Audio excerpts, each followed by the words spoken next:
Шестилетний Билал плачет от боли и прижимается к маме. Он не может играть, бегать и прыгать, как остальные дети. Как рассказывает мама Каныкей Кубатова, Билал родился здоровым ребенком, нарушений никаких не было. Но в 2 года у него начались приступы эпилепсии, мальчика отвезли в больницу. После долгих обследований внутренних органов медики поставили диагноз – почечная аномалия. Обе почки со временем срослись в один орган и не дают спокойно жить мальчику.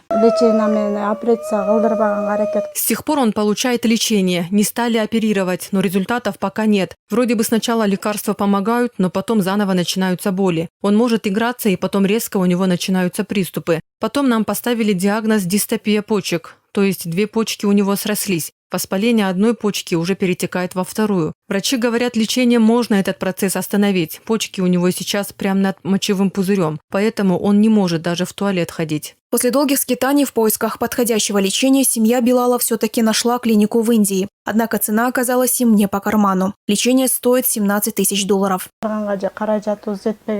Нас пригласили в Индию. Ознакомившись со всеми документами, они нам сделали скидку. Стоимость лечения $17 тысяч.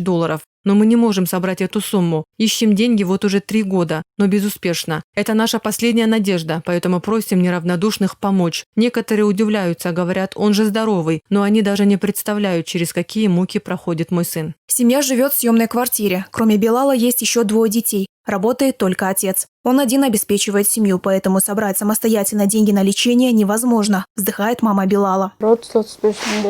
Максимум мы могли собрать $1000. Нам помогли родственники, но потом все остановилось. Муж работает один, я сижу дома. Пыталась на работу выйти, но с болеющим ребенком это невозможно оказывается. Мне нужно постоянно быть рядом. У него может в любую минуту начаться приступ. Пожертвовать деньги на лечение маленькому Билалу можно, перечислив средства по указанным реквизитам.